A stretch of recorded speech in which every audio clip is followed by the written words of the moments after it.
ರಾಜ್ಯದಲ್ಲಿ ಲೋಕಸಭಾ ಚುನಾವಣೆಯ ಮೊದಲ ಹಂತದ 14 ಕ್ಷೇತ್ರಗಳ ಮತದಾನ ಪ್ರಕ್ರಿಯೆ ಮುಕ್ತಾಯಗೊಂಡಿದೆ. 247 ಅಭ್ಯರ್ಥಿಗಳ ಭವಿಷ್ಯ ಈಗ ಮತಪೆಟ್ಟಿಗೆಯಲ್ಲಿ ಅಡಕವಾಗಿದೆ.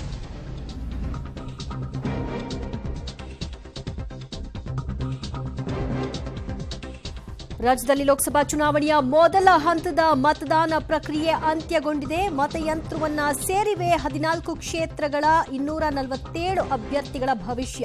ಮಂಡ್ಯದಲ್ಲಿ ಗರಿಷ್ಠ ಮಟ್ಟದ ಮತದಾನ ಆಗಿದೆ. 74.787%. ಉಡುಪಿ ಚಿಕ್ಕಮಗಳೂರು 72.13%, ಹಾಸನ 72.13%, ದಕ್ಷಿಣ ಕನ್ನಡ 71.83%, ಚಿತ್ರದುರ್ಗದಲ್ಲಿ 67%, ಮೈಸೂರಿನಲ್ಲಿ 65.85%, ಚಾಮರಾಜನಗರದಲ್ಲಿ 69.60%, ಚಿಕ್ಕಬಳ್ಳಾಪುರದಲ್ಲಿ 70.97%, ಕೋಲಾರದಲ್ಲಿ 71.26%. ಗರಿಷ್ಠ ಮಟ್ಟದ ಮತದಾನ ಆಗಿರೋದು ಮಂಡ್ಯದಲ್ಲಿ. ಕನಿಷ್ಠ ಮಟ್ಟದ ಮತದಾನ ಅದು ಬೆಂಗಳೂರಿನಲ್ಲಿ. ರಾಜ್ಯದಲ್ಲಿ 5 ಗಂಟೆಯವರೆಗೂ ಸಿಕ್ಕಿರ್ತಕ್ಕಂತಹ ವೋಟಿಂಗ್ ಪರ್ಸೆಂಟೇಜ್ ಇದು. ರಾಜಧಾನಿಯಲ್ಲಿ ಬೆಂಗಳೂರಿನಲ್ಲಿ ನೀರಸ ಮತದಾನ. ಬೆಂಗಳೂರಿನಲ್ಲಿ ಕನಿಷ್ಠ ಅಂದ್ರೆ 48.61% ಮತ ಪ್ರಕ್ರಿಯೆ ಆಗಿದೆ. ಬೆಂಗಳೂರು ದಕ್ಷಿಣದಲ್ಲಿ 49.37%, ಉತ್ತರದಲ್ಲಿ 50%, ಇದು ದಕ್ಷಿಣದಲ್ಲಿ 72%, ದಕ್ಷಿಣ ಕನ್ನಡದಲ್ಲಿ. ಇದು ಬೆಂಗಳೂರು ವಿಷಯವಾಗಿ ಹೇಳ್ತಾ ಇರೋದು. ಬೆಂಗಳೂರಿನಲ್ಲಿ ಇಷ್ಟು ಸಪ್ಪೆ ಅಂದ್ರೆ ಒಂದು ಅಬ್ಸರ್ವ್ ಮಾಡ್ಕೊಳ್ಬೇಕು. ಚುನಾವಣಾ ಆಯೋಗ ಪ್ರತಿ ಬಾರಿ ಹಲವರು ಹೇಳ್ತಾ ಇದ್ದಾರೆ ಈ ವಿಷಯವನ್ನ. ಬೆಂಗಳೂರಿನಲ್ಲೂ ವೋಟರ್ ಐ ಡಿ ಇದೆ, ಊರಲ್ಲೂ ಇದೆ ಒಬ್ಬ ವ್ಯಕ್ತಿ ಇದರಲ್ಲಿ.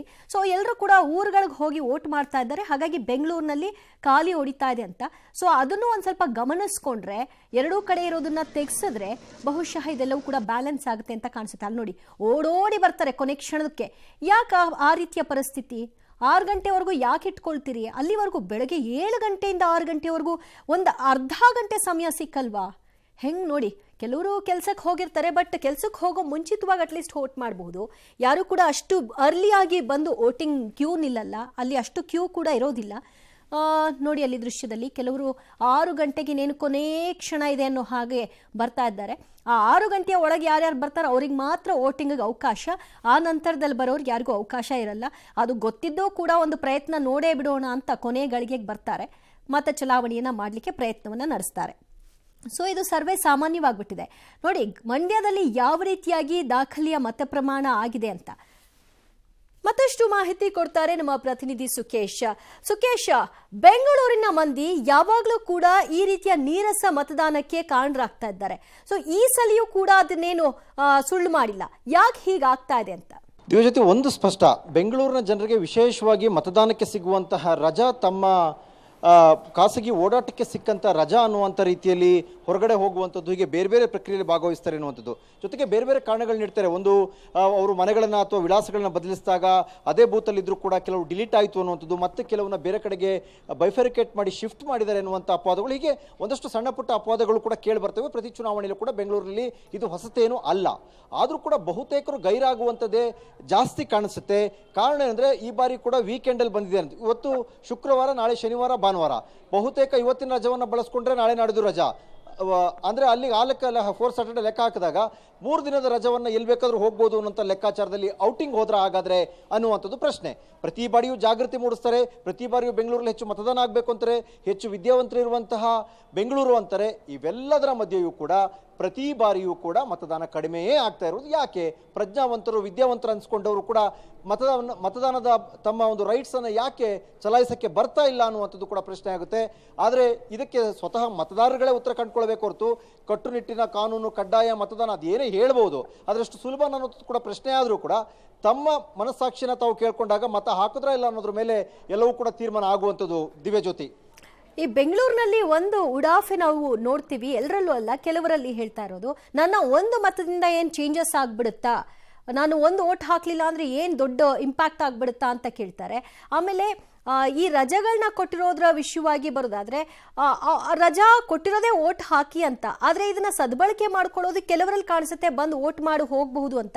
ಅದರಲ್ಲೂ ಕೂಡ ಬೆಂಗಳೂರಿನಲ್ಲಿ ಅಟ್ರಾಕ್ಟ್ ಮಾಡ್ಲಿಕ್ಕೆ ಅಂತಾನೆ ವಿಭಿನ್ನ ಥೀಮ್ಗಳನ್ನ ಮಾಡ್ತಾರೆ, ಪಿಂಕ್ ಬೂತ್ ಅಂತ ಮಾಡ್ತಾರೆ.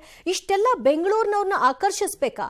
ಅವೆಲ್ಲವೂ ಮತಗಟ್ಟೆಗೆ ಕರ್ಕೊಂಬಂದ್ರೆ ತಾನೇ ಅದರ ಆಕರ್ಷಣೆ ಎಲ್ಲ ಗೊತ್ತಾಗೋದು. ಸೊ ಈ ರೀತಿಯ ಉಡಾಫೆ ಯಾಕೆ ಬೆಂಗಳೂರಿಗರಿಗೆ?